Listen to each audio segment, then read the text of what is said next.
के समय पे भी एक ऐसे बाबा हैं जिन्हें भक्त कृष्ण का अवतार बताते हैं। इनकी दोनों किडनियां खराब हो चुकी हैं, फिर भी वे जिंदा हैं। वे मानते हैं कि उनके अंदर कुछ ऐसा है जो उनसे यह सब करवाता है। फेमस क्रिकेटर विराट कोहली और बॉलीवुड एक्ट्रेस अनुष्का शर्मा ने इनका आशीर्वाद लिया है। सादे कपड़े और माथे पर चंदन लगाए महाराज जी की सादगी देखकर लोग उनके दीवाने हो गए। आज वे इतने फेमस हो गए हैं कि लोग वृंदावन सिर्फ उनसे मिलने जाते हैं। तो क्या यह बाबा सच में भगवान के अवतार हैं? क्या है इनकी जीवन यात्रा और कैसे आप इनके दर्शन पा सकते हैं? तो चलिए आज की इस वीडियो में जानते हैं कलयुग के भगवान प्रेमानंद जी महाराज की असली सच्चाई। प्रेमानंद जी महाराज को पहले ज्यादातर लोग नहीं जानते थे, लेकिन फिर जनवरी 2023 में विराट और अनुष्का प्रेमानंद जी महाराज के दर्शन के लिए पहुंचे। ये वीडियो सोशल मीडिया पर आग की तरह फैल गया, जिसके बाद प्रेमानंद जी महाराज चारों ओर छा गए। लोग सोचने पर मजबूर हो गए कि आखिर ऐसा क्या है इन बाबा में जो इतने बड़े क्रिकेटर बाकी फेमस बाबाओं को छोड़कर सिर्फ इनसे मिलने गए। इस प्रश्न ने लोगों को प्रेमानंद जी महाराज को जानने और समझने पर मजबूर कर दिया। वैसे आपको बता दूं कि जब विराट और अनुष्का बाबा से मिलने गए तब बाबा उन्हें जानते भी नहीं थे। तो क्या प्रेमानंद जी महाराज सच में इतने साधारण हैं? प्रेमानंद जी महाराज का जन्म 1969 में कानपुर के एक छोटे से गांव आखिरी में एक ब्राह्मण परिवार में हुआ था। उनका बचपन का नाम अनिरुद्ध कुमार पांडेय था। उनके घर का माहौल काफी धार्मिक था। उनके दादाजी पहले ही संन्यास ले चुके थे और बाद में उनके पिता श्री शंभू पांडेय ने भी संन्यास ले लिया। उनकी माता श्रीमती रमा देवी भी भगवान की भक्ति में लीन रहती थी और उनके बड़े भाई घर में गीता का पाठ किया करते थे। इन्हीं सब कारणों से प्रेमानंद महाराज का भी रुझान भक्ति की ओर मुड़ गया।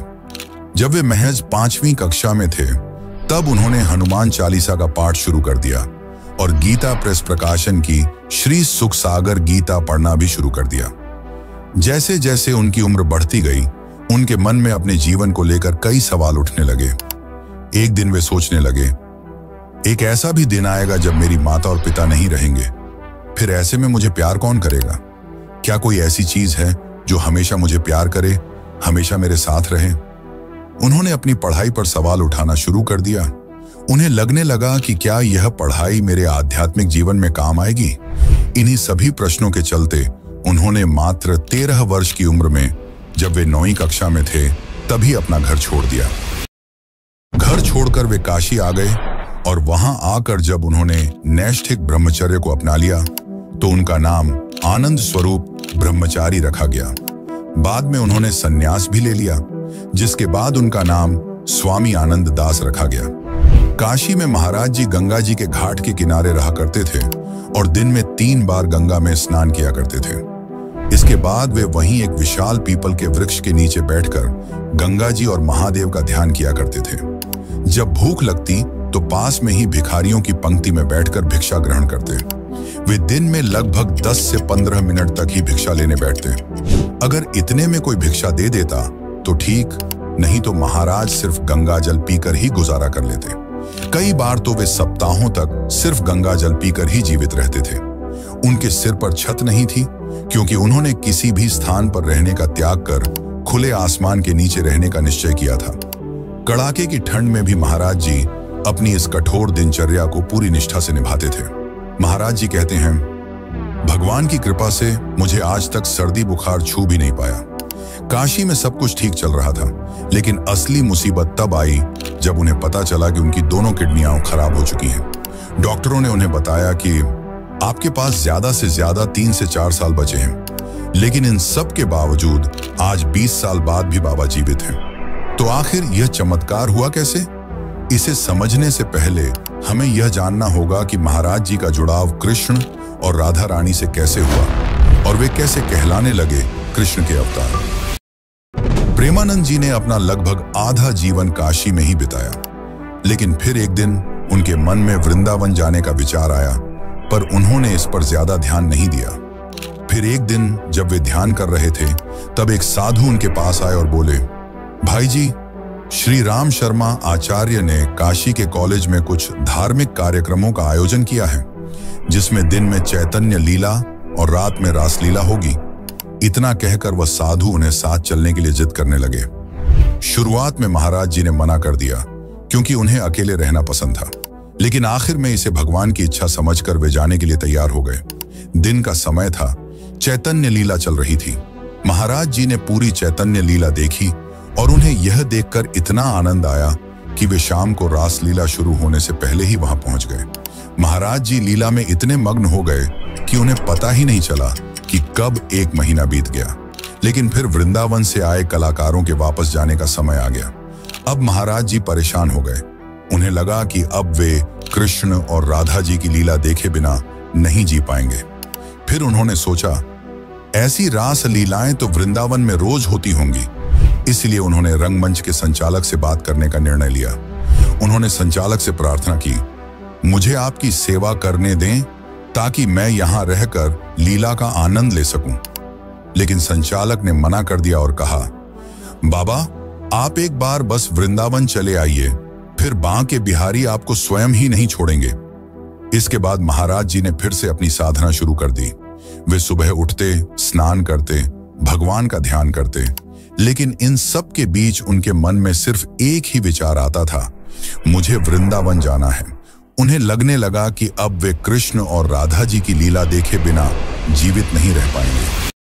एक दिन वो तुलसी घाट पर ध्यान कर रहे थे, तभी संकट मोचन हनुमान मंदिर के बाबा युगल किशोर उनके पास प्रसाद लेकर आए और उन्हें दिया।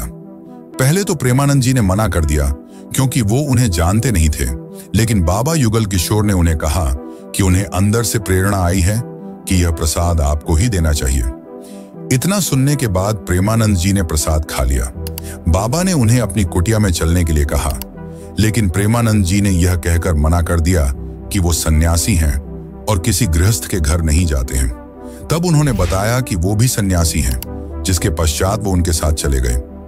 युगल किशोर जी ने उन्हें अपने हाथ से दाल चावल बनाकर खिलाई, लेकिन प्रेमानंद जी को तो वृंदावन जाने की भूख शांत करनी थी।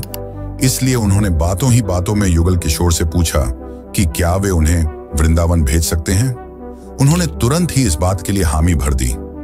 उस समय काशी से मथुरा के लिए कोई डायरेक्ट रेलगाड़ी नहीं थी, तो महाराज जी युगल किशोर के साथ चित्रकूट आ गए और वहां दोनों 3-4 दिन रहे। फिर चित्रकूट से युगल किशोर ने महाराज को मथुरा जाने वाली गाड़ी में बिठा दिया। उस ट्रेन में महाराज जी को 2 लोग मिले जो उनकी बातों से काफी प्रभावित हुए। वे दोनों प्रेमानंद जी को कुछ पैसे देना चाहते थे, लेकिन प्रेमानंद जी ने मना कर दिया। तब उन दोनों ने कहा कि हम भी मथुरा जा रहे हैं, तो आज आप हमारे ही साथ विश्राम कर लीजिए और फिर कल वृंदावन चले जाना। महाराज जी मान गए। फिर उन दोनों ने मथुरा में राधे श्याम गेस्ट हाउस के बाहर महाराज जी को बैठाया और बोले कि हम अंदर जा रहे हैं और थोड़ी देर में आपको बुलाएंगे। रात का समय था और ठंड काफी ज्यादा थी, लेकिन फिर भी महाराज जी इंतजार कर रहे थे। बहुत समय बीत गया, लेकिन कोई बुलाने नहीं आया। रात्रि के 11 बजे के आसपास का समय हो रहा था। तभी एक सज्जन आए और बोले, महाराज जी इतनी ठंड में ऐसे अकेले बाहर क्यों बैठे हो? इसके बाद महाराज जी ने उन्हें पूरी कहानी सुनाई, जिसके पश्चात वे सज्जन उन्हें अपने घर ले आए और पेट भर स्वादिष्ट भोजन कराया। अगले दिन महाराज सबसे पहले यमुना में स्नान करके सीधे केशव के दर्शन के लिए पहुंचे।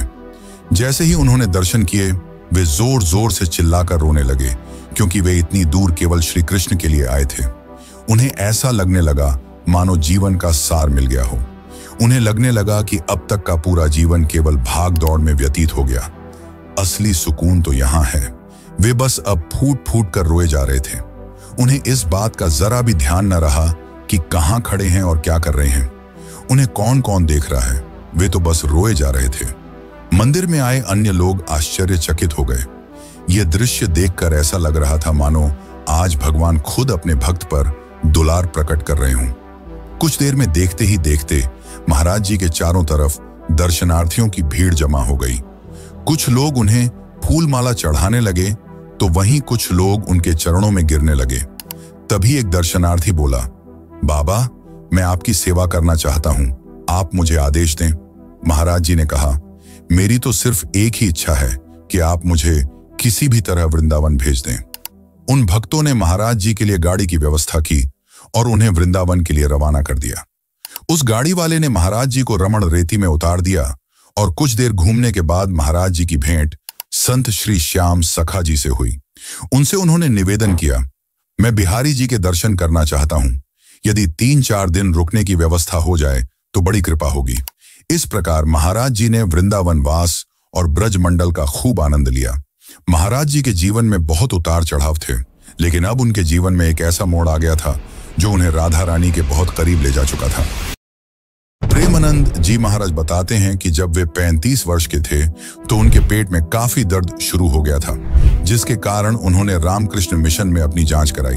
तब डॉक्टरों ने उन्हें बताया कि उनकी दोनों किडनियां आधे से ज्यादा खराब हो चुकी हैं। उन्हें पॉलीसिस्टिक किडनी डिजीज नामक रोग था। दरअसल इस बीमारी में किडनी पर गांठें हजारों की संख्या में बन जाती हैं और कभी कभी तो किडनी फटने का भी डर रहता है। ये बीमारी ज्यादातर जीन्स में होती है जो माता पिता से बच्चों में आती है, पर इसे चमत्कार ही कहा जा सकता है कि आज भी महाराज जी जिंदा हैं, लेकिन उन्हें आज भी रोज डायलिसिस करवाना पड़ता है। हमें कह रहा था डॉक्टर 2.5 से 5 वर्ष में मर जाओगे, अब 18-20 वर्ष होने जा रहे, अब अगर पता लगाया जाए डॉक्टर है कि नहीं। अब करते हैं उनके दर्शन की बात। प्रेमानंद महाराज जी के दर्शन के लिए आपको सबसे पहले वृंदावन आना होगा। अगर आप ट्रेन से आ रहे हैं तो मथुरा रेलवे स्टेशन पर उतर सकते हैं, वहां से आपको वृंदावन जाना पड़ेगा। वृंदावन में रात के 2 बजे से 4 बजे के आसपास परिक्रमा मार्ग पर वे दूसरे साधकों के साथ परिक्रमा करते हुए मिल जाएंगे। यहाँ हजारों लोग सुबह उनके दर्शन करते हैं। उनके आश्रम का नाम श्री हित राधा कोली कुंज है, जो कि भक्ति वेदांत हॉस्पिटल के पास स्थित है। वहां सुबह 4 बजे से 5:30 बजे तक वे सत्संग करते हुए मिल जाएंगे। इसके बाद आरती होगी। इसके अलावा हम महाराज जी से प्रश्न भी पूछ सकते हैं, जिसे एकांतिक वार्तालाप कहा जाता है। यह पूरी तरह निःशुल्क है, जिसमें शामिल होकर आप अपनी मन की जिज्ञासाओं और समस्याओं का समाधान सीधे महाराज जी के सामने बैठकर कर सकते हैं। महाराज जी भी बड़े प्यार से भक्तों द्वारा पूछे गए सवालों का श्री जी की प्रेरणा से उत्तर देते हैं। ऐसे ही सवाल जवाब हम अक्सर सोशल मीडिया पर भी देखते हैं। इस वीडियो से हमने सीखा कि अगर सच्चे मन से खुद को भगवान की भक्ति में लगाकर दुनिया के काम करते हैं तो भगवान हर कठिन परिस्थिति में हमारी सहायता करते हैं और हमें हर वो चीज बिना मांगे ही दे देते हैं जिसकी हमें जरूरत होती है। अगर आप आगे भी ऐसे ही इंटरेस्टिंग वीडियो देखना चाहते हैं तो वीडियो को लाइक करें और चैनल को सब्सक्राइब जरूर करें। धन्यवाद।